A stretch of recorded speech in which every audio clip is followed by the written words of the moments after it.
Hi Mrudula, Pranav, Tejas. Good evening, Avni. Mrudula, good evening. Good evening, Sadia, Varsha.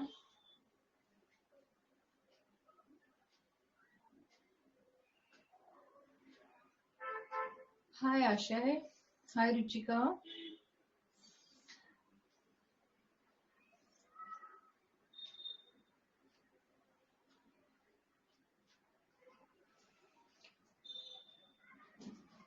Hi Ishwari.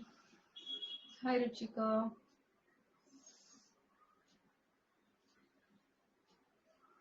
Okay, माझा आवाज येतोय सगळ्यांना? आवाज clear येतोय? व्हिडिओ क्लिअर दिसतोय?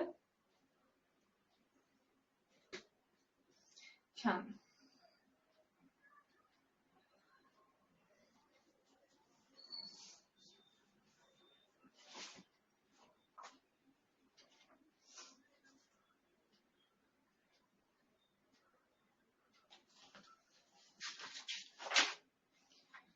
Good morning, good evening Tanvi, Sakshi, Gururaj.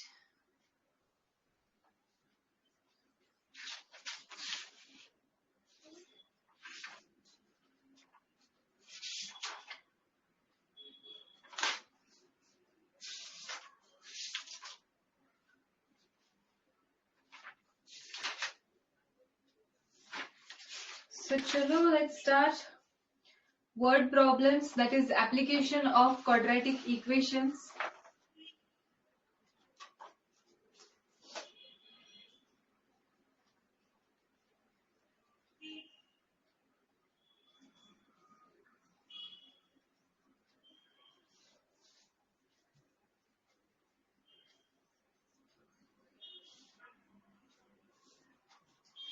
Applications of quadratic equation. Good evening, Anuja, Dnyaneshwari, Sanika, Astha.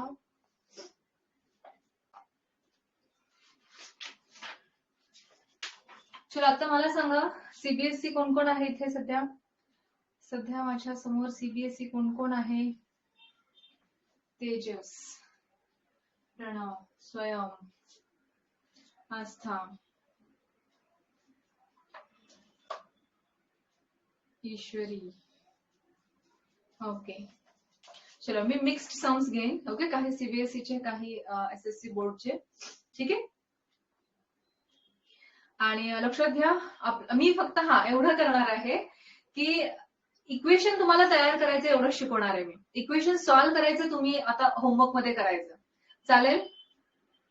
Me word problem वरून question कसा form करायचा, म्हणजे इक्वेशन कशी तयार करायची हे शिकवेन. आणि ती इक्वेशन तुम्हाला आवडेल त्या मेथडने तुम्ही सॉल्व्ह करू शकता. तुम्हाला फॅक्टरायझेशन वापरायचंय, फॉर्म्युला वापरायचंय, ओके, तुम्ही अप्लाय करू शकता. ठीक आहे? कारण मेन इक्वेशन कशी तयार करायची हेच आहे, बरोबर? मग इक्वेशन सॉल्व्ह करायचं आता आपल्याला माहितीये. So we will solve more examples by doing this. चलो,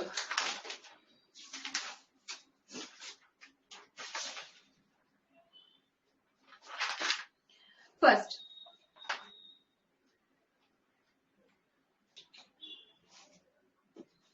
the product denoting the numbers of Pragati's age 2 years ago and 3 years hence is 84. ठीक है? Question number 1, write down. Pragati's age,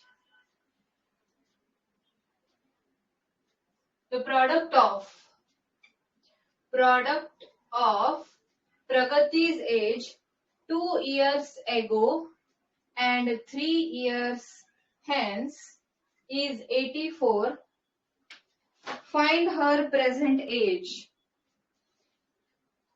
Find her present age. आता इथे प्रगती हा एकच character आहे, बरोबर आहे? वर्ड प्रॉब्लेम मध्ये तुम्हाला वर्ड प्रॉब्लेम वेगवेगळ्या टॉपिक्स मध्ये वर्ड प्रॉब्लेम येतील. इथे प्रगती हे एकच कॅरेक्टर आहे, याचा अर्थ एकच अननोन व्हेरिएबल आहे, एक्स. प्रगतीज age 2 years ago and 3 years hence यांचा प्रॉडक्ट हा 84 दिलेला आहे, तर present age. So what we will consider as a x? Your last words find नंतर जे काही दिलेलं असतं that decides your unknown variable x. बरोबर? म्हणजे प्रगतीज present age is equal to x consider करणार आपण. लेट प्रगतीज present age is equal to x. Yes, कळतंय? नाव tell me, 2 years ago, 2 years ago म्हणजे 2 वर्षापूर्वी प्रगतीचं एज काय असेल सांगा मला चॅट बॉक्स मध्ये. 2 years ago.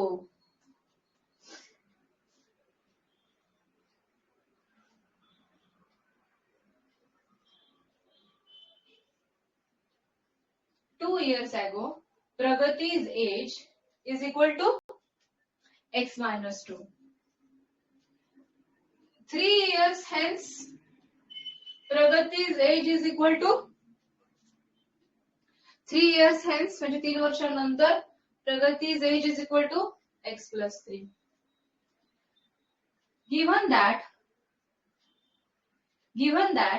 product of Pragati's age 2 years ago and 3 years hence, product of Pragati's age 2 years ago, and 3 years hence is 84. Find her present age. So he equation solve केल्यानंतर हे 84 पण तिकडे घ्यायचं. मला सांगा quadratic equation काय येते, तयार करून दाखवा. आणि कोणाला डाऊट असेल तर सांगा. 2 years ago, 3 years hence म्हणजे प्लस केला आपण. Given that there product is 84.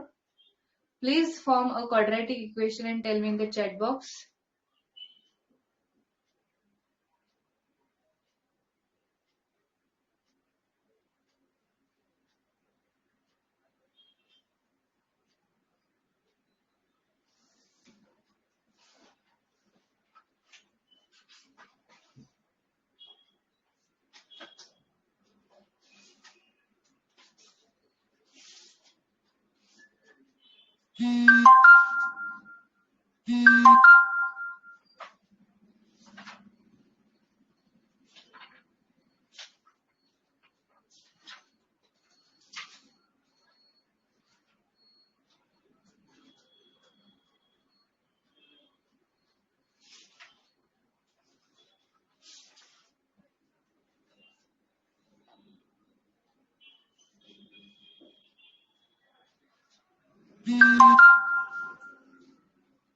Hendrix? Yes, Purva, do you want to talk with me? सोहमने पण हँडरेज ऑप्शन प्रेस केलाय. चुकून झालाय का हँडरेज ऑप्शन? मला सांगा आधी चॅट बॉक्स मध्ये.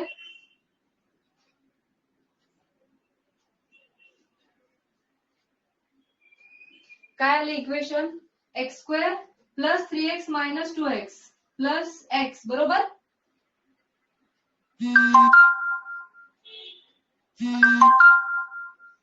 थांबा थांबा थांबा, काय चाललंय आता? तर कोणाचंच नाहीये.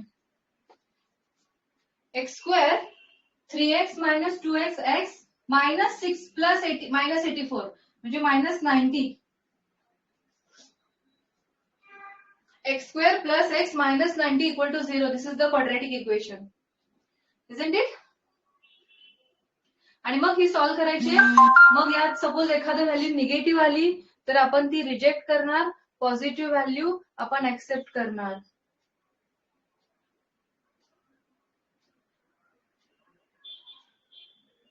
Okay, so next question. Solve नंतर केलं तरी चालेल, मला चॅटबॉक्स मध्ये इमेजेस पाठवल्या तरी चालतील. ठीक आहे. यात सपोज एखादी व्हॅल्यू निगेटिव्ह आली तर ती रिजेक्ट करायची, कारण एज कधी निगेटिव्ह नसतं. आणि पॉझिटिव्ह आन्सर हे तुमचा प्रगती प्रेझेंट एज दॅट इयर्स जे काही आन्सर येते आणि ते वर्ड्स मध्ये शेवटी लिहायचं. हे कम्प्लीट करून मला चॅटबॉक्स मध्ये नंतर पाठवायचं आहे लेक्चर झाल्यानंतर, किंवा उद्या सॉल्व्ह करा, उद्या पाठवलं तरी चालेल. आज आपण फक्त फॉर्मेशन बघतोय. हे सॉल्व्ह करायला 4 लाईन्स जागा सोडायची आहे.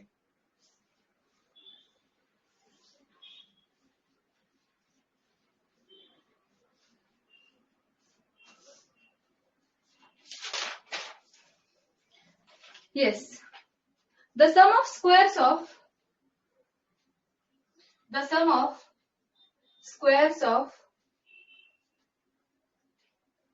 two consecutive the sum of squares of two consecutive even natural numbers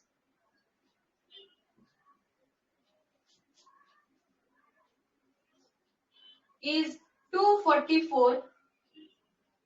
Find those numbers. CBSE वाल्यांना एक्स्ट्रा हार्ड सम्स अजून घेणार आहे बरं का मी नंतर. ठीक आहे.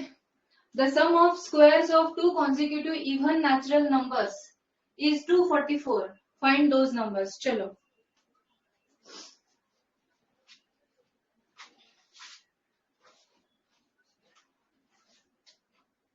आता सगळ्यात पहिला टू कॉन्झिक्युटिव्ह इव्हन नॅचरल नंबर्सला काय घ्यायचं.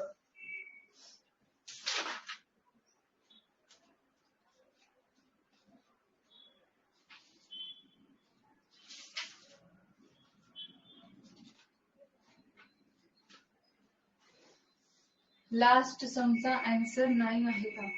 त्याचा प्रॉडक्ट प्लस 10 मायनस 9 होता. येस बरोबर आहे. 9 आहे. 9 इयर्स बरोबर आहे. One behind other even numbers. Okay. Consecutive even number म्हणजे समजा आता 2 आहे तर त्याच्यानंतरचा इव्हन नंबर 4 असतो, त्यानंतरचा इव्हन नंबर 6 असतो. हे कॉन्झिक्युटिव्ह इव्हन नंबर झाले.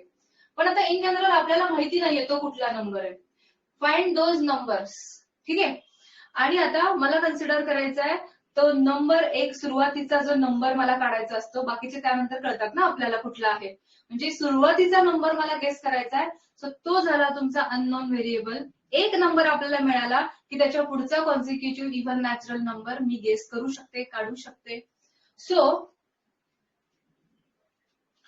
Late the even number is equal to X. म्हणजे सुरुवातीचाच नंबर एक्स आहे असं कन्सिडर करू. मग त्याच्या पुढचा कॉन्झिक्युटिव्ह इव्हन नॅचरल नंबर काय असेल. जर एक नंबर मी एक्स कन्सिडर केला त्याच्या पुढचा इव्हन कॉन्झिक्युटिव्ह नॅचरल नंबर काय असेल. X plus 2.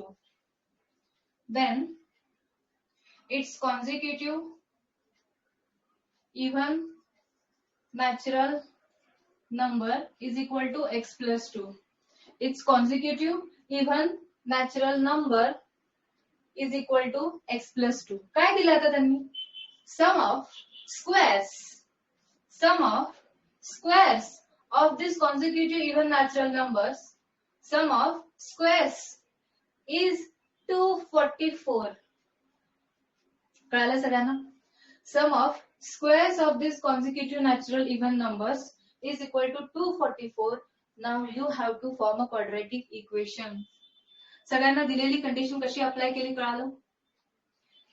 Find those numbers. म्हणजे दोन नंबर म्हणजे काय त्याला वेगवेगळा व्हेरिएबल नाही. समजा काय म्हणायचं त्याला रॅन्डमली हा सम एक्झाम मध्ये आला तर फाइंड दोज नंबर्स म्हणजे एक्स आणि वाय समजायचं नाही. कारण लिनियर इक्वेशन मध्ये सुद्धा वर्ड प्रॉब्लेम्स आहेत, इथे सुद्धा वर्ड प्रॉब्लेम्स आहेत.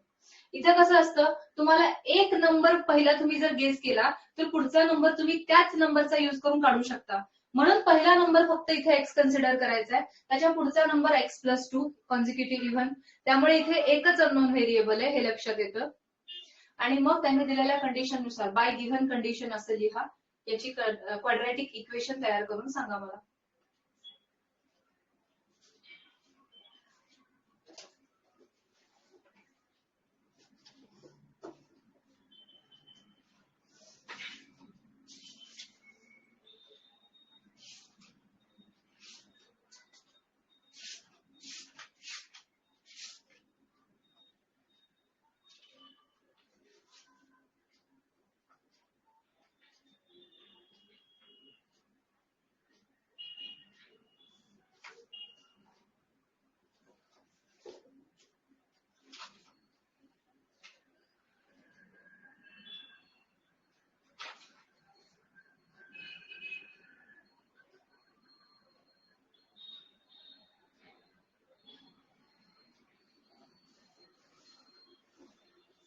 येस काय आलं. X square plus 4x plus 4 म्हणजे 2x² plus 4x plus 4 minus 244 बरोबर. काय आलं 2x² प्लस 4x मायनस 240 आणि 4 ने डिवाइड केलं ना, सॉरी 2 ने डिवाइड केलं ना, x² प्लस 2x मायनस 120 बघा x² प्लस 2x 2 ने डिवाइड केलं मायनस 120 इक्वल टू 0 अशी क्वाड्रॅटिक इक्वेशन येईल. म्हणजे 12 आणि 10 प्लस 12 मायनस 10 बरोबर. प्लस 12 मायनस 10 म्हणजे आन्सर येईल 10. x is equal to 10. कळालं का? कॉम्बिनेशन कळतंय का? ओरली हे तुम्ही सॉल्व्ह करणारच आहे नंतर, ठीक आहे.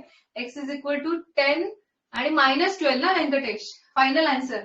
याचा आन्सर काय प्लस 12 मायनस 10 म्हणजे आन्सर फायनल प्लस 10 मायनस 12 येणार. ठीक आहे, तुम्ही नंतर करा हे. आणि मग यातलं निगेटिव्ह घ्यायचं नाही, परत पॉझिटिव्ह घ्यायचंय.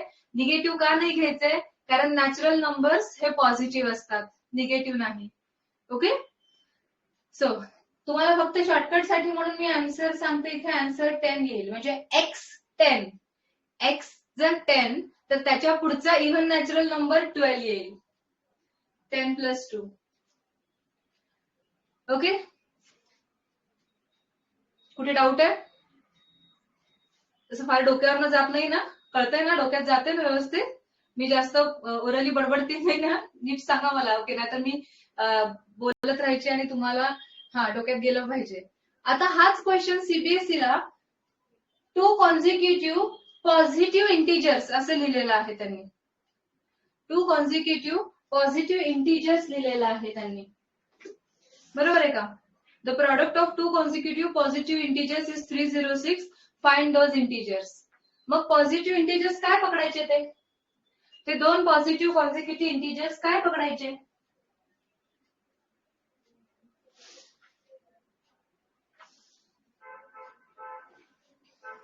Yes, x and x plus 1. समजा इथे इव्हन दिलाय तर आपण पकडला x प्लस 2. समजा कॉन्झिक्युटिव्ह नॅचरल नंबर जरी दिलं असतं, कॉन्झिक्युटिव्ह पॉझिटिव्ह इंटिजर दिलं असतं तरी x प्लस 1. समजा कॉन्झिक्युटिव्ह ऑड नंबर दिलं असतं तर, कॉन्झिक्युटिव्ह ऑड नंबर दिला असतं तर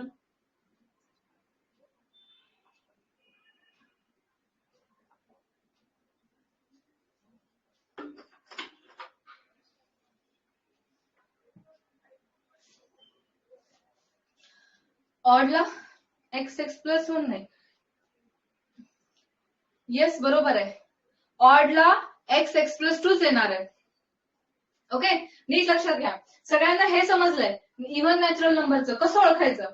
समजा मी पहिला इव्हन नंबर आहे 0, पण आता इथे नॅचरल नंबर मध्ये येत नाही. समजा मी इथे ठेवला तुमचा इव्हन नंबर पहिला 2. हा 2 जर ठेवला तर हा 2 प्लस 2 4 येतो. इथे 4 ठेवला तर 4 प्लस 2 6 येतो. म्हणजे मी इथे ते नंबर ठेवत जाणार. आता समजा ऑड आहे, ऑड मध्ये मी समजा इथं 1 ठेवला तर 1 प्लस 2 3. समजा मी इथे 3 ठेवला तर 3 प्लस 2 5. म्हणजे इव्हन आणि ऑड दोघांनाही x प्लस 2 यायला लागलंय. कळालं? सगळ्यांना कळालं मी आता काय म्हणले? इथे इव्हन असू दे ऑड असू दे x प्लस 2 येतं. आणि जर नुसतं पॉझिटिव्ह इंटिजर्स किंवा कॉन्झिक्युटिव्ह नॅचरल नंबर्स असं जर म्हटलं तर x प्लस 1 येतं. लिहून घ्या वाटलंच मार्जिनच्या वर. ओके, मार्जिनच्या वरती लिहून घ्या. कॉन्झिक्युटिव्ह इव्हन नंबर म्हणजे x प्लस 2 समजायचं. ऑडला पण सेम समजायचं. कॉन्झिक्युटिव्ह हे मार्जिनच्या वरती लिहून घ्या. नॅचरल और पॉझिटिव्ह इंटिजर्स असं जरी म्हटलं तरी तेव्हा x प्लस 1 घ्यायचं. दिसतंय का रे? नाही तर मी तिकडे लिहायला लागलं दिसतच नाहीये. राईट, सॉरी कॅमेरा शिफ्ट केला मी आता. कॉन्झिक्युटिव्ह इव्हन ऑडला पण तेच. नॅचरल अँड पॉझिटिव्ह इंटिजर्सला x आणि x प्लस 1.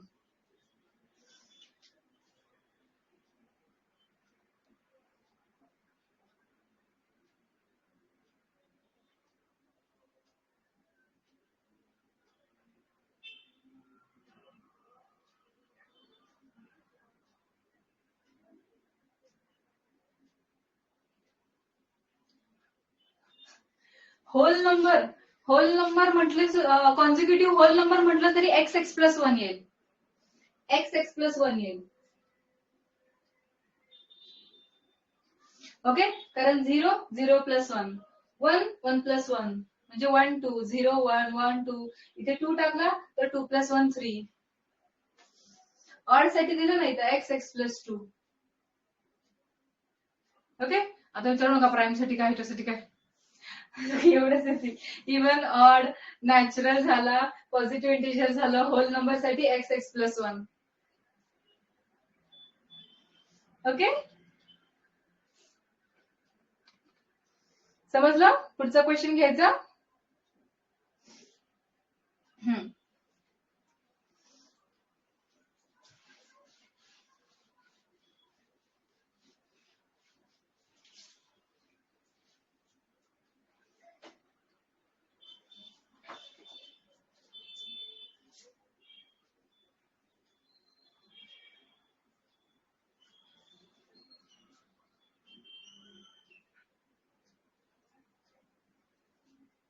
हँडरायटिंग दिसतंय का रे, का छोटं काढतीये मला सांगा. हा, हँडरायटिंग दिसतंय व्यवस्थित? The area of rectangular plot, the area of rectangular plot is 528 meters square. The length of the plot is 1 more than twice its breadth. Find length and breadth of the plot. Find length and breadth of the plot.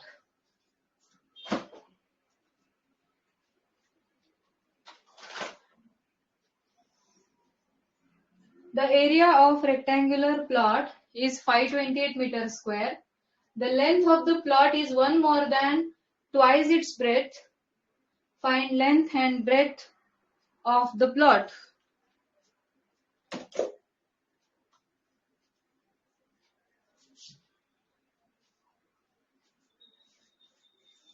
Yes. Area of plot दिलाय, ठीक है. Rectangular plot है. What is the area of rectangle? Yes, what is the area of rectangle? Length into breadth. ठीक है. आता the length of the plot is 1 more than twice its breadth. Find length and breadth. Yes.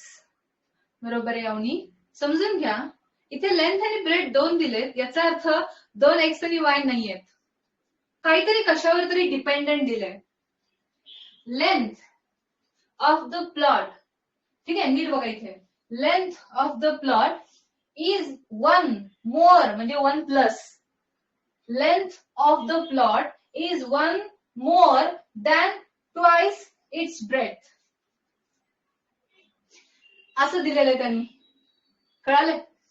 म्हणजे मला सांगा, मी काय equal to x consider करणार? मी काय इक्वल टू एक्स कन्सिडर करणार? ब्रेथ. ओके तेजस, मी breadth equal to breadth D राहिला, ब्रेथ लिहिला अवनीने. Breadth equal to x consider करणार, कारण लेंथ ही तुमची 2x प्लस 1 आहे. Yes. Let breadth equal to x. Okay, मग दिलंय काय? Length is 1 more than twice of its breadth. म्हणजे जर breadth equal to x consider केला तर लेंथ आला 2x प्लस 1, म्हणजे सगळं एक्स मध्ये आहे, कुठेच वेगळा व्हेरिएबल नाहीये. Okay, length is dependent on breadth, so I will consider breadth as a x. मग काय दिलंय त्यांनी? एरिया दिलाय. Area is 528. एरिया ऑफ रेक्टँगलचा फॉर्म्युला असतो लेंथ इंटू ब्रेथ. लेंथ आली 2x प्लस 1, ब्रेथ आहे x, आणि एरिया दिलाय 528.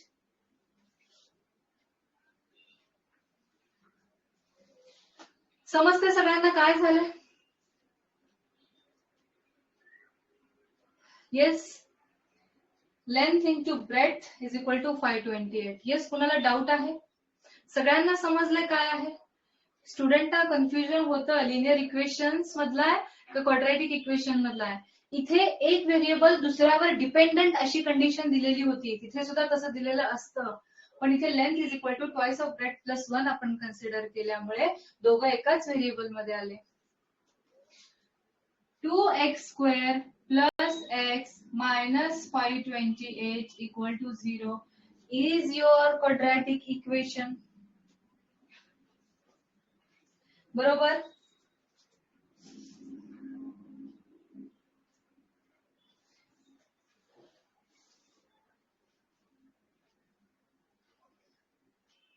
येस, आता सीबीएसई मध्ये हा क्वेश्चन आहे आणि तिथे त्यांनी फक्त हा क्वेश्चन तयार करायला लावलेला. ठीक आहे, हा क्वेश्चन तयार करायला लावलेला. मी मुद्दाम घेतलाय हा क्वेश्चन. लेंथ आणि ब्रेथचं असं एकमेकांवर डिपेंडंट रिलेशन देऊ शकतात. ओके, सगळ्यांसाठीच युजफुल आहे हा सम रेक्टँगलचा जेव्हा या टाइपची कंडिशन दिलेली असते. So this is the quadratic equation. Don't solve it, याला सॉल्व करायला दिलेलं नाहीये त्यांनी, जस्ट फॉर्म करायची क्वाड्रॅटिक इक्वेशन. ओके, येस, कुणाला डिफिकल्टी आहे?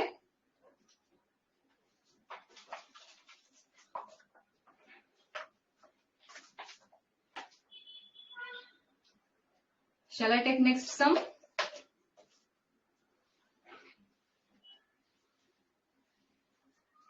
आज मी जरा लेंथ वाईज छोटे छोटे असलेले सम्स घेते बरं का. उद्या मी जे सम्स घेईन त्याची लिस्ट ऑलरेडी मी तुम्हाला पाठवेन, त्याचं पीडीएफ, म्हणजे तुम्हाला ते क्वेश्चन्स लिहून ठेवता येतील आणि मी ते लेक्चरमध्ये डायरेक्ट घेईन क्वेश्चन नंबर सांगून. ठीक आहे, आज मी जरा लेंथ वाईज छोटे असलेले क्वेश्चन घेते जेणेकरून मी जास्त लिहिणार नाहीये. 0 should become to the right side. चालतं बाळा, मी ह्यालाच असं लिहिते 2x² plus x minus 528 equal to 0. हे आणि हे सेमच झाला व्यंकटेश. ओके, कसंही चालतं. येस, चलो नेक्स्ट सम.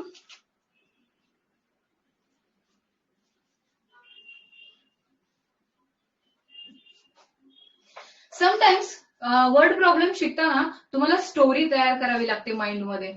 ओके, समजा काही कॅरेक्टर्स दिले असतील तर ते कॅरेक्टर्स इमॅजिन करावे लागतात. जसं आता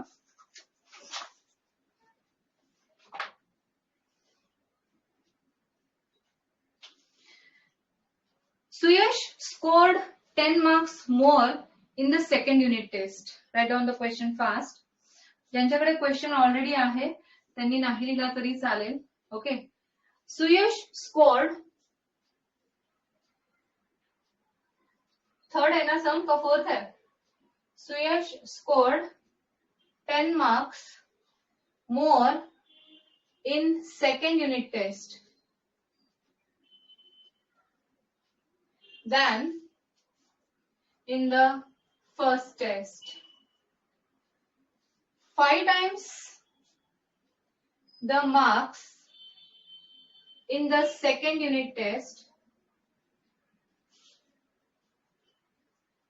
is equal to the square of marks in first test. Find score of first unit test.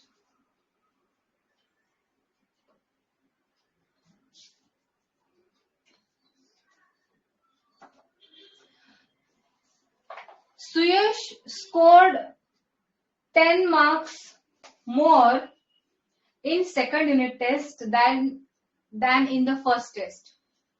पहिल्या टेस्ट पेक्षा सेकंड युनिट टेस्ट मध्ये त्याला 10 मार्क जास्त मिळाले. सुयश नावाचा लगेचच एक समोर आणायचा. येस, पहिल्या टेस्ट पेक्षा त्याला दुसऱ्या टेस्ट मध्ये 10 मार्क्स जास्त मिळाले.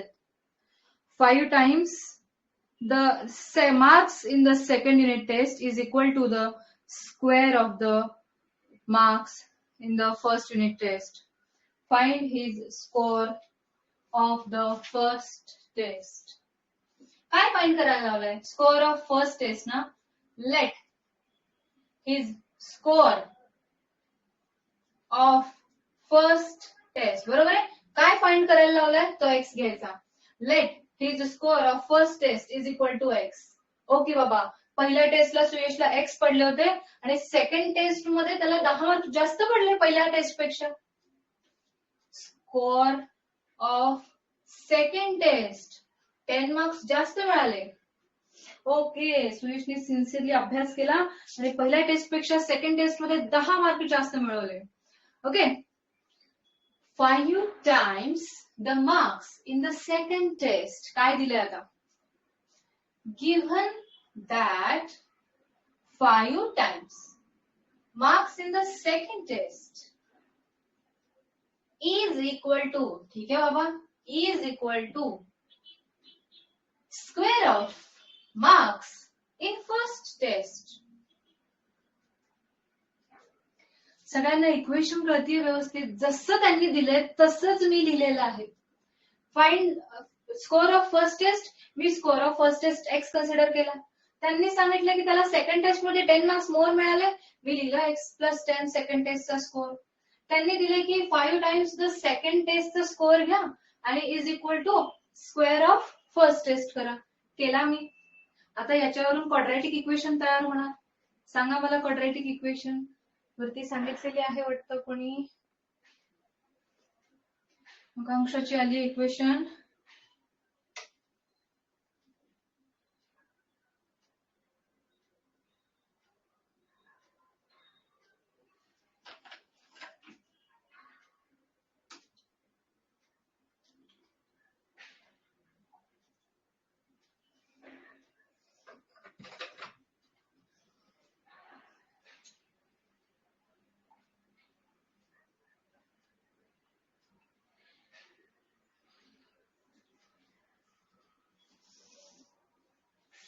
Five x plus 50 is equal to x square.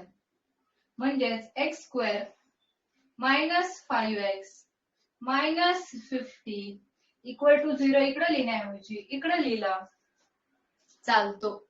नीट बघा, काही काही जणांना इकडं 0 लिहिलं पाहिजे असं काही नाहीये. X square minus 5x minus 50 equal to 0 इकडे लिहिण्याऐवजी इकडे लिहिला चालतंय, ते इक्वल टू मध्येच आहे. त्यामुळे कुठलेही साइन कन्फ्युजन करू नका की एक्स स्क्वेअर तिकडे घेतलाय, मायनस झालाय, परत मायनसने मल्टिप्लाय, सगळीकडे काही करत बसू नका तसं. ओके, हे सगळं इकडे घ्या. एक्स स्क्वेअरचा कोइफिशियंट नेहमी पॉझिटिव्ह ठेवतो आपण.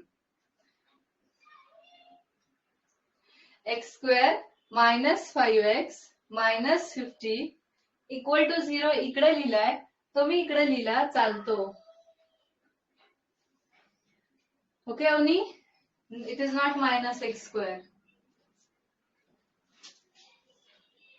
समजा तुम्ही मायनस एक्स स्क्वेअर तिकडे केला, मग परत तुम्हाला मायनसने मल्टिप्लाय करावं लागेल सगळीकडे, कारण एक्स स्क्वेअरचा कोइफिशियंट आपण जनरली म्हणजे नेहमी पॉझिटिव्ह 1च ठेवायचा असतो. एक्स स्क्वेअरचा coefficient. That's why I took all those terms to that side.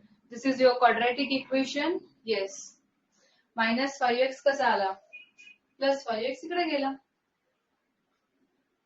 Plus 50 इकडे गेला. येस, तर याचा मायनस 10 प्लस 5 म्हणजे 10 आन्सर येतं. येस, सुयशचा फर्स्ट टेस्टचा स्कोअर 10 होता. रिअरेंज म्हणजे मी डायरेक्टच रिअरेंज केलेलं आहे. मी असं नाही की पहिला एक्स स्क्वेअर इकडे घ्या परत मायनसने. हँग झालं काय, जस्ट मिनिट.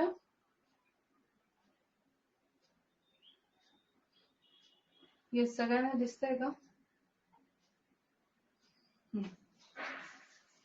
हे सगळं इकडे आणलंय आणि इक्वल टू 0 केलंय. येस, चलो नेक्स्ट. त्याचा आन्सर तुम्ही काढू शकता, सिंपल क्वेश्चन आहे.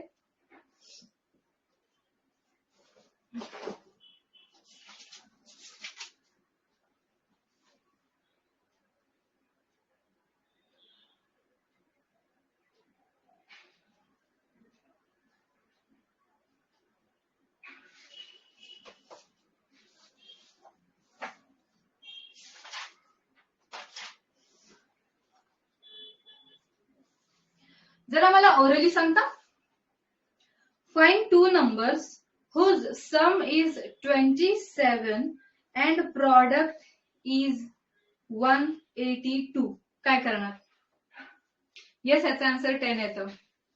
Find two numbers whose sum is 27 and whose product is 182.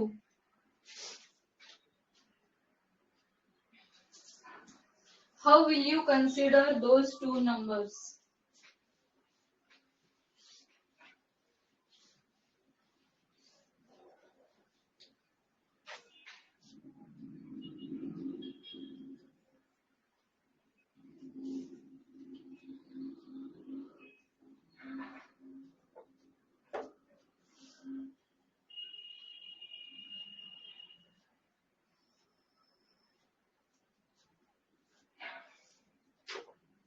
Find two numbers whose sum is 27 and product is 182. Not x into x plus 1. Yes.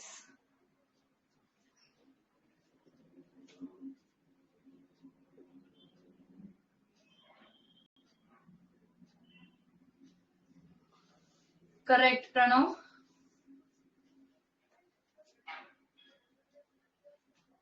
जेव्हा तुम्हाला अशा पद्धतीने दिलेलं असतं find two numbers whose sum is 27. नाही, x and 27 minus x. x and 27 minus x. बघा बरं का. Let those two numbers are, आपल्याला माहिती नाहीये ना ते कुठले नंबर आहेत. x and 27 minus x. कसे? बघा मी यांचे सम करते. x plus 27 minus x. दोघांची ऍडिशन केली. काय आलं? 27 आलं. सम इज 27 म्हटलं ना त्यांनी. Those numbers whose sum, those two numbers are x and 27 minus x. अरे व्यंकटेश, आन्सर सांगतोय का? आन्सर आलं का त्याचं? येस, बरोबर आहे. ते दोन नंबर आहेत. Okay, x and 27 minus x. समजा त्यांनी दिलं असतं सम इज 18, तर एक x एक 18 minus x. समजा सम दिले 50, तर एक x एक 50 minus x असं घ्यायचं असतं. So let those two numbers are x and 27 minus x as the sum of two numbers is 27. Therefore, those two numbers are x and 27 minus x. By given condition, their product is 182. सगळ्यांच्या लक्षात आलं? समजा सम 10 म्हटलं असतं तर एक number x एक 10 minus x. जी काही सम दिलेली असेल त्यावरून ते दोन नंबर डिसाइड होतात. कारण दोघांची सम केली, ऍडिशन केली की x x जातो तोच नंबर मिळत असतो. त्यांचा प्रॉडक्ट दिलाय 182. म्हणजे क्वाड्रॅटिक इक्वेशन काय आली? विसरायचं नाही. आता ते दोन नंबर कसे घेतले जेव्हा आपल्याला या टाइप मध्ये कंडिशन दिलेली असते. डाऊट आला की लगेच विचारा. रिपीट पाहिजे तर लगेच बोला. शांत बसायचं नाही. हा, समजून घ्यायचं each and every some.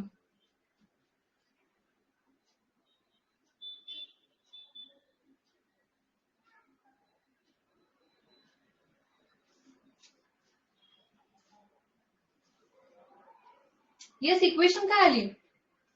Equation काय आली? 27x minus x square minus 182 equal to 0. पण मला तर पॉझिटिव्ह एक्स स्क्वेअर करायचा असतो. सो मी साइन थ्रू आउट चेंज करणार. मल्टिप्लाइंग किंवा चेंजिंग साइन थ्रू आउट और multiplying negative multiplying by -1 through out. So हा झाला पॉझिटिव्ह एक्स स्क्वेअर, हा झाला -27x, हे झालं plus 182 equal to 0. Okay, x square -27x plus 182 equal to 0. आणि मग याचे फॅक्टर्स पाडा. बाय फॅक्टरायझेशन मेथड याचे फॅक्टर्स पडतील. तुम्हाला जी मेथड आवडते ती मेथड तुम्ही अप्लाय करू शकता. कारण क्वाड्रॅटिक इक्वेशन सॉल्व्ह करण्याची चॉईस तुमच्याकडे आहे. येस 14 आणि 13. -14 -13 येणार मिडल मध्ये. -14 -13 is -27 and their product is 182 and to the last we will get as +14 +13 or +13 +14. कुठलंही कसंही ऑर्डर चालते. येस कुठे डाऊट असेल तर विचारायचं आहे.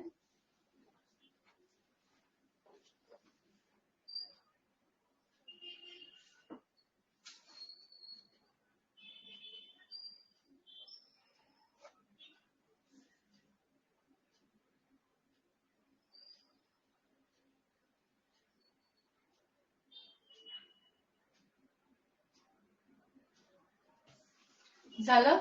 Can we use both formula as form?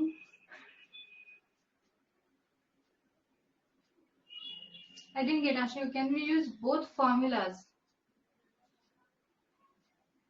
कोणता फॉर्म्युला वापरतो?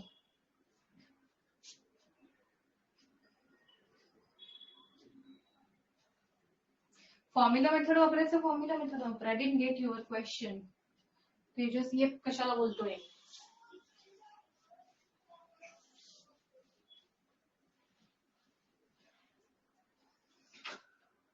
अरे आशा एलिमिनेशन सबस्टिट्यूशन तर इकडे आली ना लिनियर. हे क्वाड्रॅटिकला आहे ना आपण.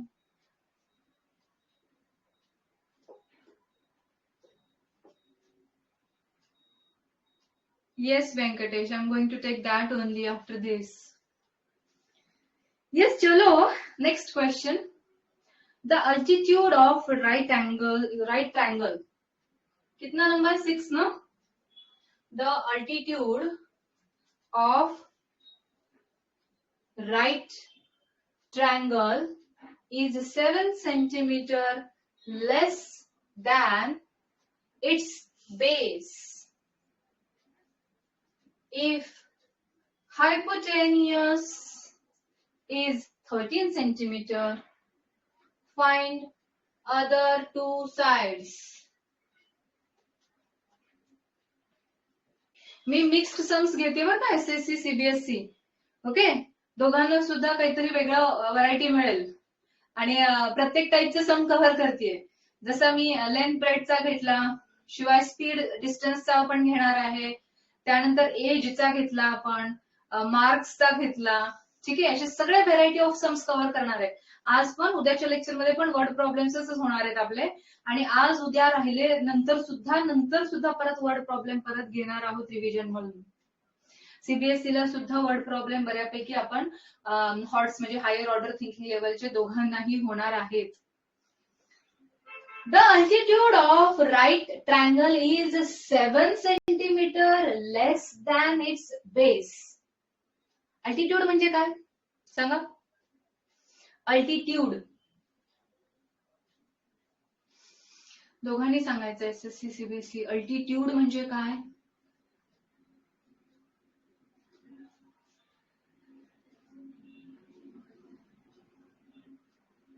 परपेंडिक्युलर. ओके, अल्टिट्यूड म्हणजे परपेंडिक्युलर म्हणजेच height.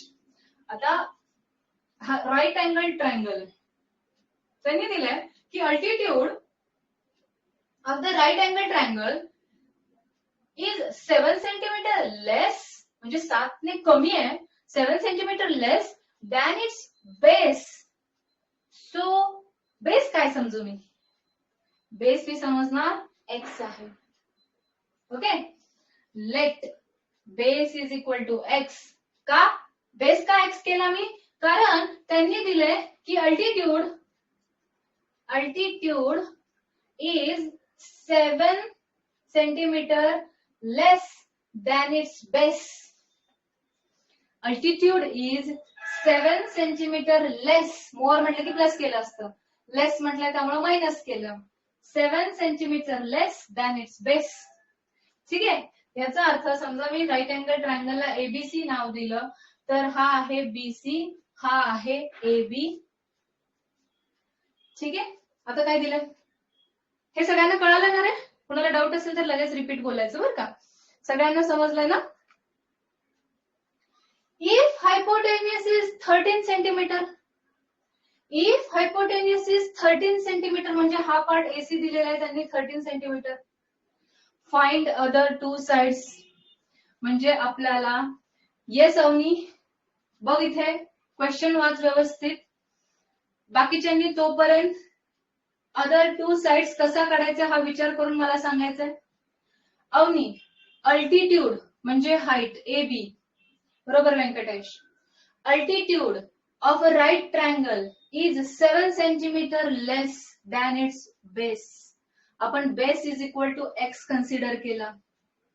Base is equal to x consider केला कारण त्यांनी दिले की अल्टिट्यूड हा 7 centimetre less than its base आहे. म्हणजे मला बेस कन्सिडर केला की त्यावरून अल्टिट्यूड लिहिता येतो. एक कंडिशन मी पकडली, दुसरी कंडिशन त्याच्यावरच डिपेंडंट त्यांनी दिलेली आहे. त्यानंतर हायपोटेन्युस दिलेला आहे 13. मग हे सगळं दिलंय.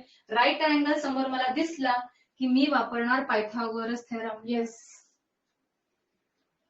Bye Pythagoras theorem. चलो बताओ पायथागोरस थेरम झालंय ना रे तुम्हाला. मी नाही घेतलंय पण झालंय ना पायथागोरस थेरम. सांगा मला. गुड अवनी. पायथागोरस थेरम सांगा मला काय यायचे, काय लिहू मी इथे. Yes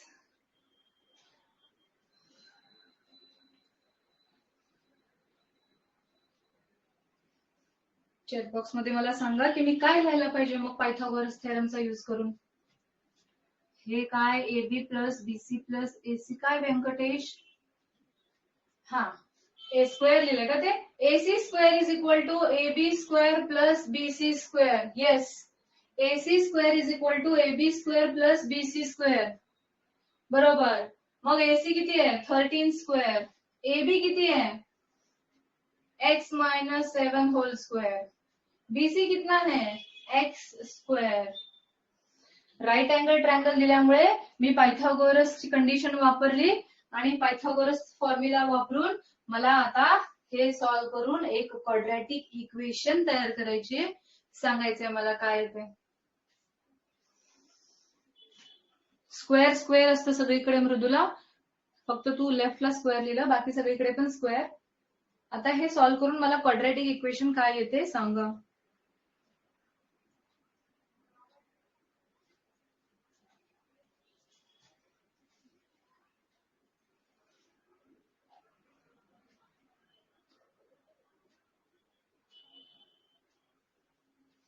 x square minus 7x minus 60.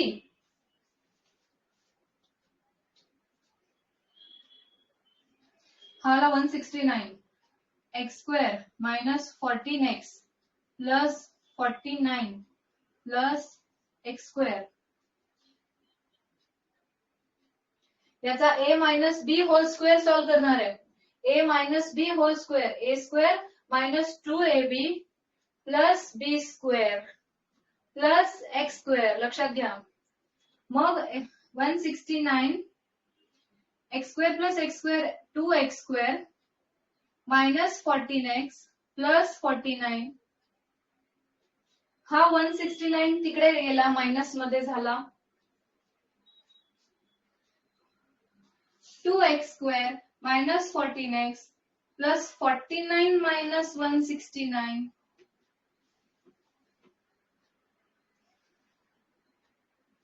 सगळ्यांना समजतंय. एक्स स्क्वेअर मायनस 14x ए स्क्वेअर मायनस 2ab प्लस बी स्क्वेअर. इथे 49 मायनस 169 तुमचा येतो मायनस 120 बरोबर. याचा सबट्रॅक्शन येतं मायनस 120 बिगर नंबरचा साइन. सगळीकडे 2 ने डिव्हाइड केल्यानंतर ही इक्वेशन आली. 2 ने डिव्हाइड केल्यानंतर ही इक्वेशन आली. X square minus 7x minus 60. बघा राईट अँगल ट्रायंगलची इन्फॉर्मेशन दिली की तिथे पायथागोरस अंकल आले. पायथागोरस अंकलनी हेल्प केली. आपण सॉल्व्ह केली. आपल्याला एक इक्वेशन मिळाली आणि ही इक्वेशन आता सॉल्व्ह करून. हाय व्हिडिओ फ्रीज झाला नाही. माझ्याकडे ओके आहे नेटवर्क. नाही हा फ्रीज झाला की कळतो मला. सो आपल्याला इक्वेशन मिळाली. याचे रूट्स काय. याचे रूट्स काय येतील?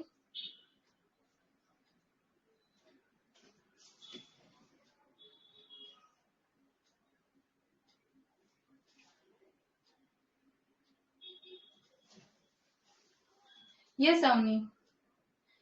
+12 -5 फायनल आन्सर सांगतोय ना प्रणव? फायनल आन्सर येते +12 - 5, कारण इथे तुमचा येईल -12x + 5 फॅक्टरायझेशन मेथडने, आणि +12 - 5 is the final answer after solving it.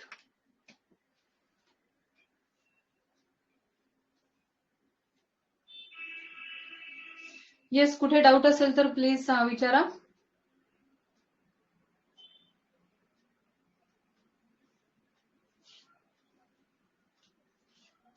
समजले?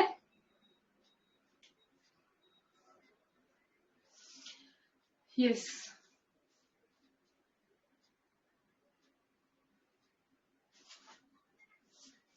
चलो, let's take last sum of today's lecture and then we will continue word problems in tomorrow's lecture.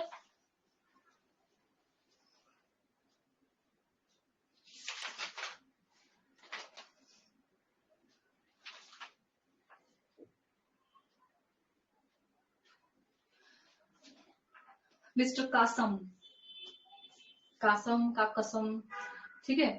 मोठा आहे हा प्रॉब्लेम, म्हणजे लिहायला वेळ लागतो.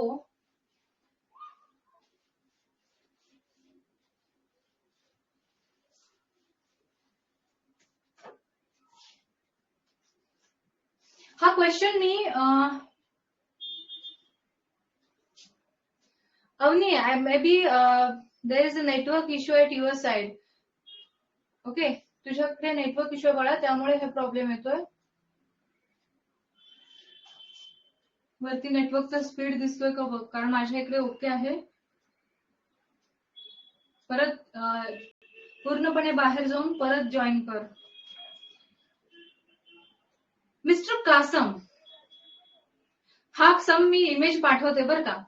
आता फक्त ऐका आणि त्याप्रमाणे दिलेली कंडिशन मी बोर्डवर लिहिते, आणि हा समची इमेज मी चॅटबॉक्स मध्ये पोस्ट करते. SCBSE साठी, SSC वाल्यांकडे आहे हा सम कासमचा. Mister Kasam runs a small business of making earthen pots. Kasam नावाचा एक अंकल समोर आणायचे. ओके, त्यांचा अर्दन पॉट्स म्हणजे मातीचे मडके बनवण्याचा एक स्मॉल बिझनेस आहे. ही makes certain number of pots on daily basis. आले अंकल कासम समोर. ओके, त्यांनी असे मडके बनवण्याचा त्यांचा बिझनेस आहे, आणि दररोज he makes some amount certain number of pots on daily basis. दररोज किती ना कितीतरी ते पॉट्स बनवतातच. आता कासम यांचा तो स्वतःचा बिझनेस आहे.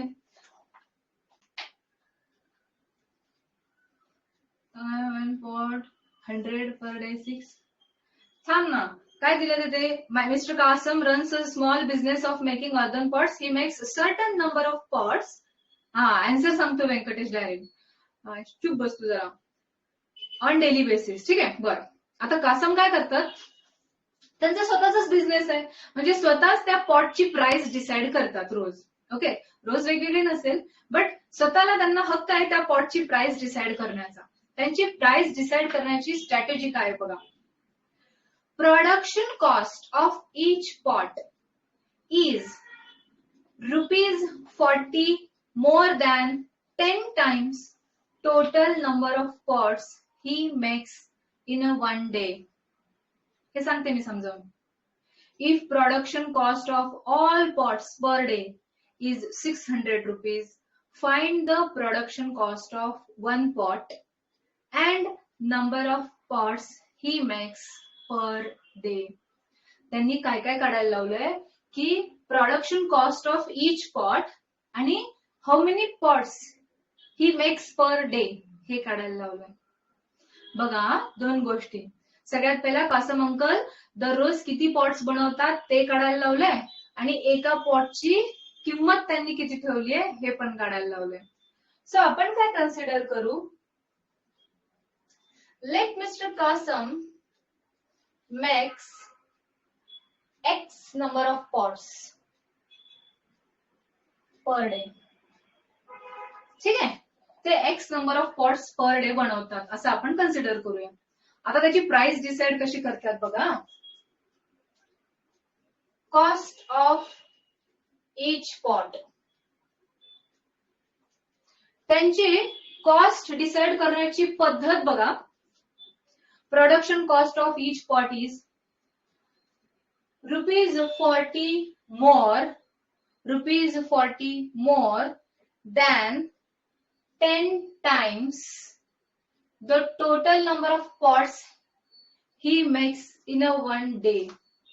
त्या एका पॉटची प्राइस ठरवण्याचा त्यांचा क्रायटेरिया म्हणजे समजा आज मी 10 पॉट बनवले, तर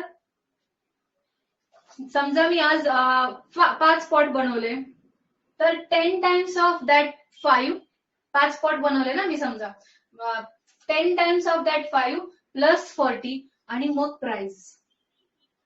समजा मिस्टर कासमने 20 पॉट्स बनवले, तर 20 into 10 प्लस 40, म्हणजे त्यांची प्रोडक्शन कॉस्ट ठरवण्याची पद्धत काय.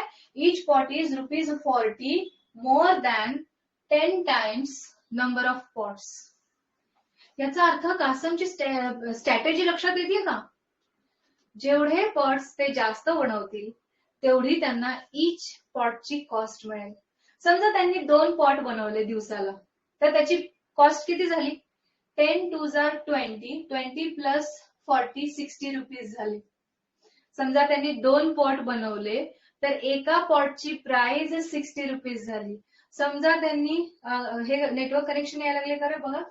समजा त्यांनी 4 पॉट बनवले, तर 10 4 40 प्लस 40 80 रुपीज एका पॉटची price.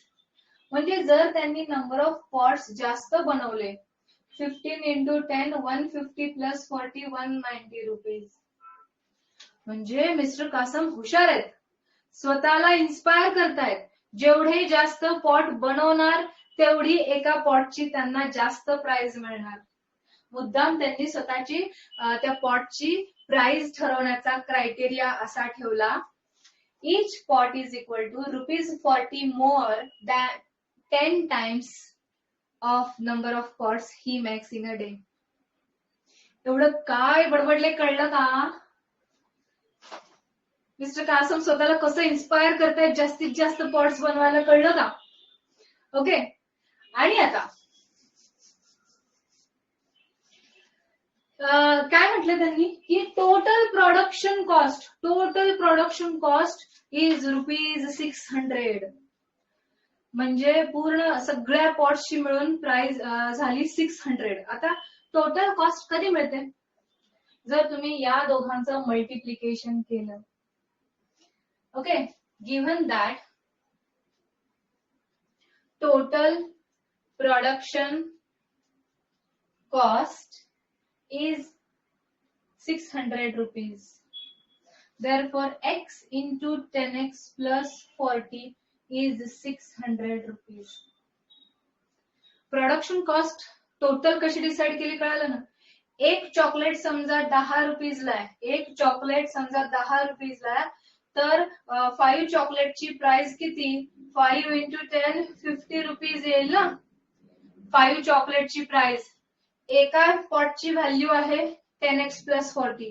He makes x number of pots in a day. Total cost दिली आहे 600, म्हणजे दोघांचं मल्टिप्लिकेशन करावं लागेल. आणि मग मला 10x square plus 40x minus 600 equal to 0. 10 ने मी याला डिव्हाइड करणार. x square plus 4x minus 60 equal to 0. Okay. ही मिळाली आपल्याला क्वाड्रॅटिक इक्वेशन. आणि ही क्वाड्रॅटिक इक्वेशन सॉल्व्ह केल्यानंतर मला x मिळेल, मग मला cost price of each pot पण मिळेल. ठीक आहे. सो उद्या जे वर्ड प्रॉब्लेम्स मी घेणार आहे त्याचे इमेजेस मी तुम्हाला आधी पाठवेन, so that it will be easy for you to write the question. Okay, आधीच लिहून ठेवा. आपण फक्त क्वेश्चन्स पटपट बघूया. तुम्हाला कुठले वर्ड प्रॉब्लेम्स अडत असतील तर तुम्ही चॅटबॉक्स मध्ये टाकू शकता, पण टाकायचे आहेत ते उद्या सकाळी 12 पर्यंत फक्त. ओके, कारण त्यानंतर मी कामात असले तर बघू शकणार नाही. सो येस, कुठला डाऊट असेल, कुठले वर्ड प्रॉब्लेम्स, तर 12 वाजेपर्यंत चॅटबॉक्स मध्ये टाकून द्या, पीटी ऑल बॅच मध्येच. ठीक आहे.